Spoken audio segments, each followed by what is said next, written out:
This is Democracy Now!, democracynow.org, The War and Peace Report. I am Amy Goodman.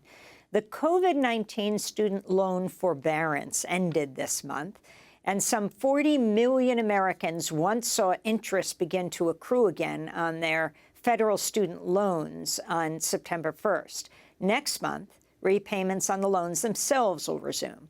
As people struggle to make their first payments in more than 3 years, many are being targeted by robocalls that promote scams which offer help that is not real.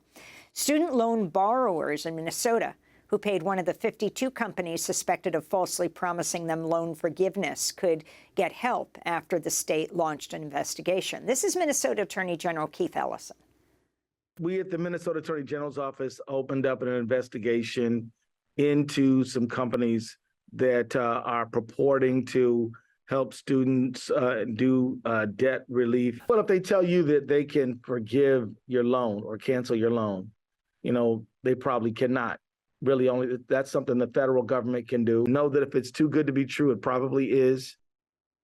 Last week, the Biden administration announced 4 million student loan borrowers are now enrolled in a new so-called income-driven repayment plan called Saving on a Valuable Education, or SAVE. That it launched after the Supreme Court ruled against Biden's plan to forgive up to $20,000 in federal student loans per person in June. Meanwhile, another tool launched by the Debt Collective helps people apply to the Department of Education and ask them to cancel the borrower's debt. As the website notes, quote, filling out this form creates an individual demand letter tailored to your own student debt story, calling on the Department of Education to use its powers to cancel not just your debt, but everyone's. For more on all of this, we're joined by Astra Taylor, organizer with the Debt Collective. She has also just published her new book titled The Age of Insecurity, Coming Together as Things Fall Apart. Thanks for being with us, Astra, as you go on your book tour for The Age of Insecurity. Let's start off by talking about this month. What's just happened September 1st and then October 1st, and what you're suggesting happens. Yes, in terms of student debt payments, the COVID pause, as you mentioned, has ended, and interest has begun to accrue, and people are going to be expected to make payments October 1st. This is entirely unnecessary. The sky hasn't fallen over the last few years with student loan payments paused. It's proof that the government doesn't actually need the payments of student debtors to function, which should make us ask why these payments are being turned on at all.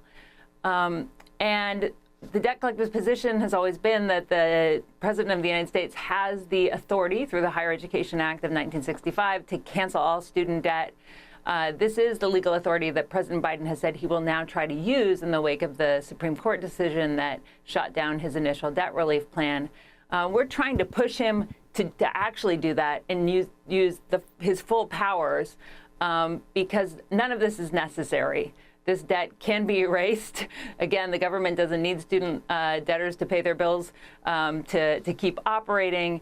And, you know, an incredible amount of suffering is about to commence. I mean, one thing we're hearing from people who are filling out our new student debt release tool is that they're going to have to make impossible decisions between paying their student loans and paying their rent or paying their medical or dental bills. We are hearing from people who are considering suicide.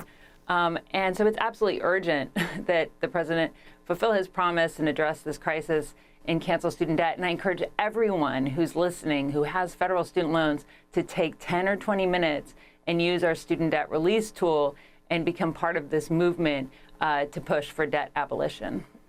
And again, explain why you don't use the term debt forgiveness, but debt cancellation or relief. Debtors have done nothing wrong. You know, we believe that education is a right. People go to college because they're curious, because they want to have a career that requires certain professional training. This isn't a crime. This isn't something that you should need forgiveness for if you can't pay your student loans. You know, it's absolutely ridiculous that a 4-year college experience can cost, you know, upwards of $200,000 in this country. So our position is that debtors shouldn't be blamed, therefore they shouldn't ask for forgiveness, and instead the debt collective uses the language of debt cancellation, debt relief, and debt abolition, because we think that the people who actually are morally culpable are the folks who built this outrageous debt for education system that weighs heaviest on the people who have the least. Explain what SAVE is, Astra. SAVE is a new name for another iteration of an income-driven repayment plan. You know, people who have had student loans for a while will be familiar. There was IDR programs in various forms, and it's just yet another tweak from the Department of Education where they're attempting to fix a broken system without really fixing it. And the fix is obvious. We need robust public investment in education to make education a democratic right. This isn't a fanciful idea. You know, a few generations ago, public university was free or close to it for people who attended. And so the SAVE program, you know, might work. It might be a beneficial program for some people to enroll in. It is increasing monthly payments for other people, but that's beside the point. The point is we've seen these fixes before, and they're not real fixes. They're just Band-Aids on a system that needs to be completely overhauled. You know, so the debt collective is critical of this program. It certainly is no substitute for debt cancellation, and it again is no fix. What we need is public investment so that people can afford to actually learn, and so that we can have an educated citizenry without demanding that not just young people, but all people who have to go back to school mortgage their futures. It's, you know, the real fix is obvious, and actually the debt collective is committed for fighting for that. And your thoughts on Minnesota Attorney General Keith Ellison going after 52 companies suspected of falsely promising them loan forgiveness could get help? Well, this is a problem. These scammers wouldn't be able to scam people if the system wasn't so confusing. I mean, the SAVE program is a great example of that. The student lending system is incredibly Byzantine. It's overwhelming. I mean, I know people who are student loan experts, who are student loan lawyers, and have still had problems as they've enrolled in these various programs trying to get public service loan forgiveness or enroll in versions of income-driven repayment. So, you know, this is the broken system is what's creating opportunities for these scam artists. So here, you know, if you want to get rid of the scammers, cancel student loans and do it automatically and immediately without demanding onerous paperwork. You know, the Department of Education can cancel student loans overnight without making people apply. And so it is these confusing processes that is creating opportunities for scammers to take advantage of people who are financially struggling. Astra, let's talk about your new book, The Age of Insecurity, Coming Together as Things Fall Apart. You write about student debt, the climate crisis, even 9/11, the anniversary this week. You write, how we understand and respond to insecurity is one of the most urgent questions of our moment, for nothing less than the future security of our species hangs in the balance. Talk about how you put this all together and people's feelings of insecurity, even as the Biden administration touts a strong economy, and what you think needs to happen, what the debt collective is recommending. Yeah, this is kind of a kaleidoscopic book that mixes politics and economics and history and a bit of memoir that's hopefully kind of humorous, to look at the way insecurity is really essential to our economy. One of your previous guests, Jyoti Ghosh, who's brilliant, you did a great job of laying out the way inequality is spiraling today. And a lot of my work has focused on the problem of inequality and the obscene concentration of wealth and poverty. But insecurity is how living in a radically unequal world is actually felt day after day. And, you know, if organizing with the debt collective has taught me anything, it's that economic issues are always also emotional ones. You know, the spike of shame when the bill collector calls, or our foreboding about saving for retirement, you know, and of course also our anxieties about our collapsing planet and climate change. So I think insecurity is pervasive, but what I'm trying to show in the book is it's actually built into our economy. It's not just something that we feel spontaneously. We're all insecure by design, or something I call manufactured insecurity. We see this with advertising. You know, no advertisement will ever tell you that you're great and the world needs changing.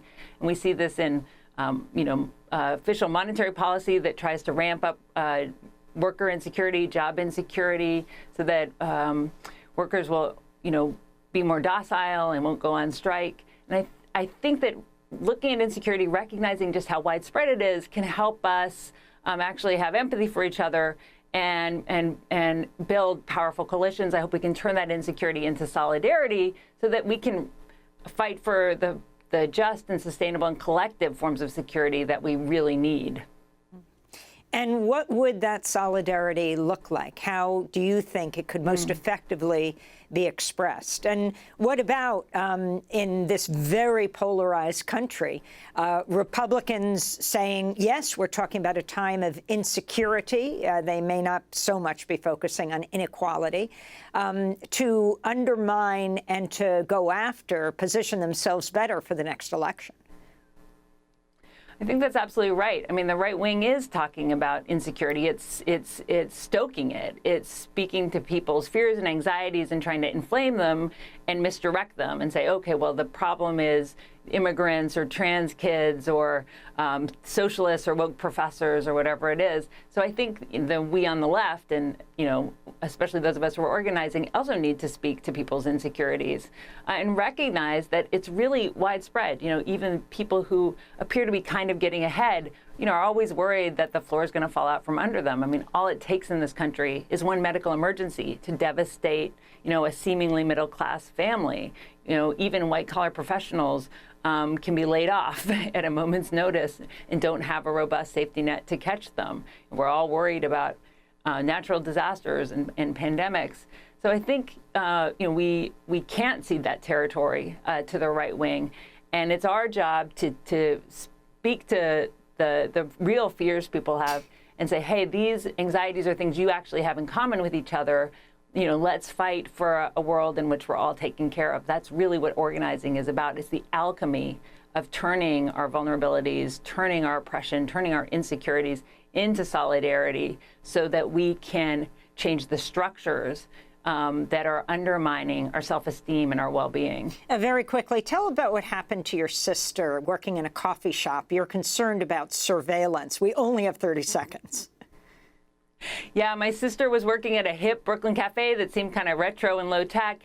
And it turned out that actually this charming cafe was a panopticon with at least 8 security cameras where the boss could tune in from any angle at any minute, and tell the employees, hey, stop being so talkative, get to work. And those cameras weren't there to make the workers feel safe. They were there to make them feel like they could be fired at any minute. And that's a condition too many workers are experiencing. And it's emblematic of the ways that, capitalism is an insecurity machine. It depends on all of us being insecure to amass power and profits. And we need something different.